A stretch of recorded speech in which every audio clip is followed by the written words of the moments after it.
From Hollywood, Lyle Talbot in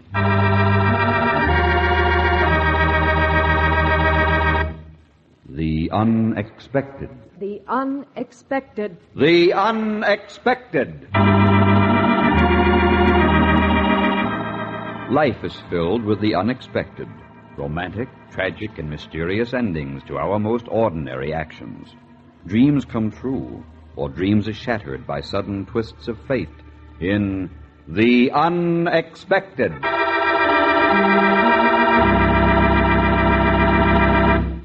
First, a word from your announcer.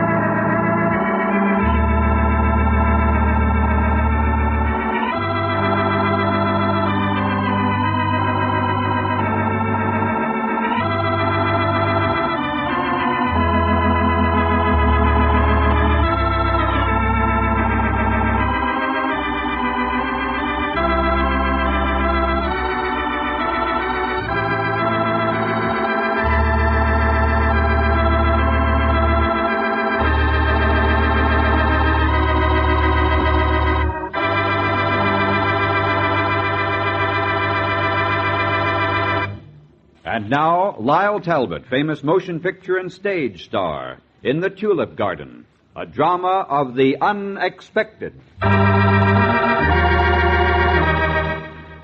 day in Mr. Marshall's office, I thought it was going to be just a simple business deal, a legitimate investment, a chance for a good profit on the little money I'd been able to save in the past 15 years.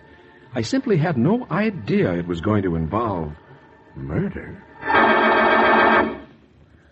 Are you absolutely certain, Mr. Marshall? I mean, couldn't your investigation be wrong? There hasn't been any oil in this area. I've never heard of it before. Oil? In my own backyard? We found it in stranger places than that. But suppose, Mr. Marshall, I just wanted to sell you my home, my land outright. We're not in this business to cheat the little man. The Marshall Petroleum Development Company has a reputation to maintain. That's why we're letting you in on the ground floor. Oh, yes, I understand that. But about some of the details, I'm not completely clear. Now, let's see. I give you $10,000, and you guarantee to make preparations for drilling, and to pay me a royalty on each barrel of oil pumped out of these wells. Now, do I have your proposition straight? Perfectly. Very well, then. Here's my check. I had it certified. That's what you wanted. Yes, it facilitates our accounting procedure. Now, here are the contracts. Just sign all 3 copies. You're a very lucky man, Mr. James. I'm sure that this is the beginning of a relationship that will be extremely profitable for both of us. You can understand why I believed him. He was most convincing. You must admit that he looked like a successful businessman. He had very imposing offices, too. But I didn't hear from him again for the next week or 10 days. I know that high finance takes time. I wasn't a bit concerned until that evening when I was digging in my garden and Oscar, he's my brother-in-law, he walked over to see me. Hello, Gordon. Doing some early spring planting? Yes, Oscar, some tulips. I wanted them set out in time for Easter. Well, you still own this place, don't you? Well, of course I own it. I mean, it's in June's name, but I own it. Well, why do you ask? June told me what you've been up to. I'm afraid I don't understand. The Marshall Petroleum Development Company. Remember? Well, what about it? Well, I've had some reports on the Marshall Company from one of my clients. They report that they've never dug a well, never even surveyed a piece of land. All they've got is a nice suite of offices, a good-looking secretary, and your $10,000. You mean I've been swindled? Oh, it's a wonder to me you didn't give away the house. You probably would have if it hadn't been in Sis's name. Oh, they won't get away with that. I won't let them. I'll go to the police. Well, you're a lawyer, Oscar. You've got to help me. I've looked over that contract, and there's not a thing you can do, Gordon. Not a thing. Sometimes lawyers don't know it all, so I sent Mr. Marshall a letter. Told him I was planning to mortgage the house so I could put some additional money into the oil deal. I didn't really expect him to come, but I said I'd be at home that night and we could talk it over there. come in the den, Mr. Marshall. We won't be disturbed here. Thank you, Mr. James. As a matter of fact, my wife's at the movies anyway, but she might come back and interrupt us while we're still talking. I'm sorry to have missed her. Yes, of course. Well, shall we get down to business? Certainly. Now, you wrote that you were considering further investment in the development company. Well, to be perfectly honest, Mr. Marshall, I lied. I don't do it very often, but I felt the situation demanded it. Oh? Yes, you see, I've discovered that your business dealings with me haven't been entirely honorable. They've been entirely legal, Mr. James. Oh, I don't doubt that. Not for a minute. But I really think that under the circumstances, Mr. Marshall, you ought to give me back my $10,000. Very interesting. Well, I'll be leaving then. Oh, no, please don't go. Not yet. Oh, what are you doing with that gun? How foolish of me. I forgot that it was on the table. I just picked it up accidentally. I didn't mean to frighten you, Mr. Marshall. I really didn't. Now, wait, James. I didn't think you were the type to shoot. I hadn't intended to kill him. At least I don't think so. Not that way. I had the gun there just to threaten him, to force him into giving me back my money. I don't really think I ever planned to murder him. But he was dead. And I realized my situation. I'd killed Marshall. It was right in my own house, with my gun. For a moment, I didn't know what to do. Then I remembered the new tulip bed in the garden. So I pulled poor Mr. Marshall out into the backyard, being very careful, of course, to keep him turned face up so the blood wouldn't make a mess of things. And then I started digging. Gordon, is that you out there?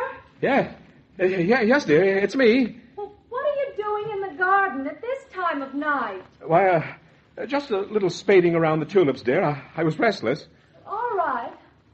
Oh, if you want to, I'll turn on the outdoor light. Oh, no, don't do that. You can't do that. Why not? There's a short in the wiring. I noticed it today. If you turn on the lights, it might cause a fire. I'll have the electrician fix it tomorrow. Oh. Well, don't be too long, dear. I'm going to bed. I'll be up soon. Good night, June. Good night. Oh, by the way, did that Mr. Marshall come to see you? No, he didn't come. I wasn't really expecting him.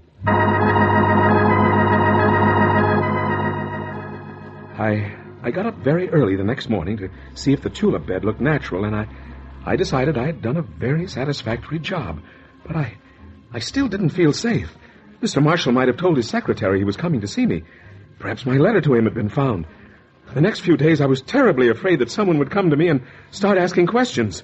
Say, Gordon, did you hear about your friend Marshall? What happened to him, Oscar? I mean... He stepped down.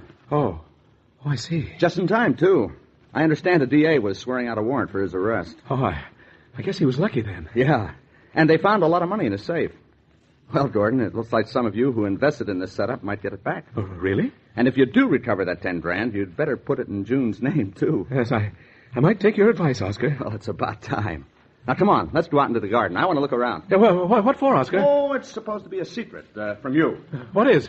June's planning to have a sprinkling system installed in the backyard for your birthday. I want to see where they'll have to dig to install a pipeline. Now, don't tell Sis I told you. Huh?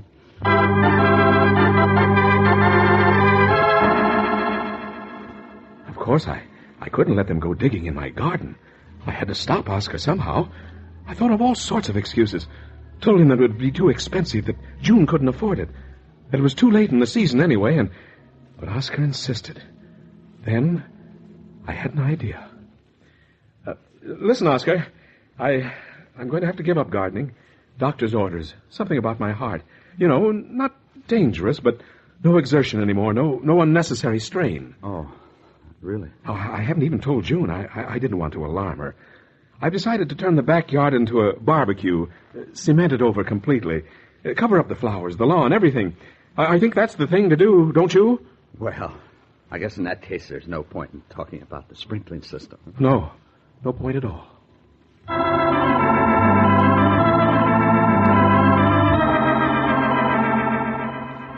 It was a wonderful idea. No one would ever think of hunting for a body under a 3-inch layer of concrete. After the concrete had been poured over my tulip bed, I felt completely safe. Why, now I could even think about leaving the house. We could sell it, move away, go to another town. But I like this house, and I don't see why we should sell it now. But, June, we can get such a good price, don't you understand? Oscar says real estate's at a peak, and anyway, I'd like to get away from here. It'll do us both good. I haven't been feeling so well lately, you know. Yes, I've noticed that. The doctor thinks a lower altitude might make a difference. Maybe somewhere in California, near Los Angeles. Well, if you've made up your mind. Oh, I'm so glad you agree, June. So very glad. I'll talk to Oscar tomorrow. He can handle our affairs, sell the house, take care of all the details. Why, we won't even have to bother. Oscar will get rid of everything.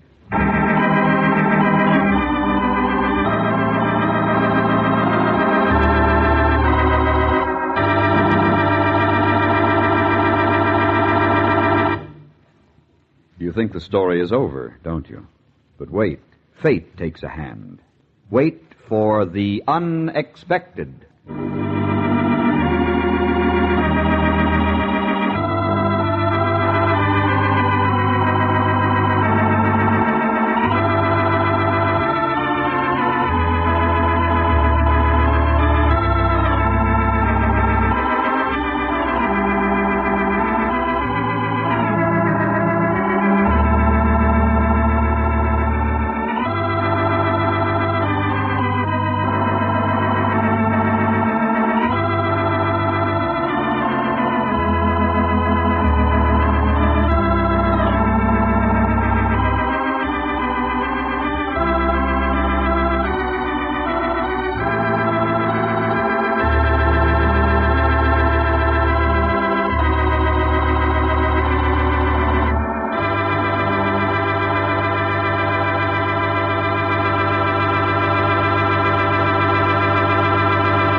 And now for the surprising conclusion of The Tulip Garden, starring Lyle Talbot, a Hamilton Whitney production written by Robert Libet and Frank Burt and directed by Frank K. Danzig.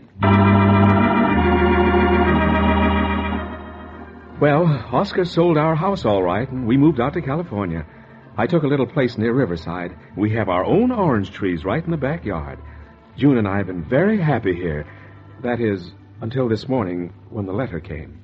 Gordon, stop puttering around those orange trees and come over here. I've got the most wonderful news. All right, dear, what is it? This letter from Oscar. Here, you read it. Oh, what's happened to him? Well, start at the top of the last page. That's the important part. Yes, here it is. I didn't tell you, June. When I sold the house, I reserved 50% of all the oil and mineral rights for you. It looks as though that Marshall fellow knew what he was talking about. They tested and found lots of oil, so you stand to make a pretty penny. Guess where they're going to put their first well. They've already started to break through the concrete, and it's going to be right where Gordon used to have his tulip garden. Remember?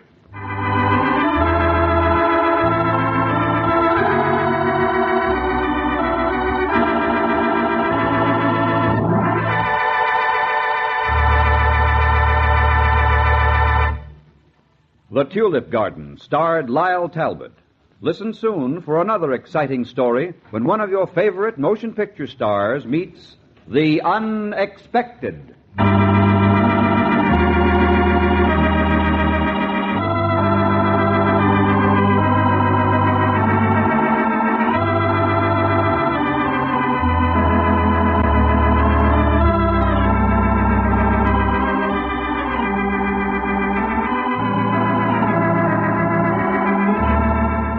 This program was transcribed in Hollywood.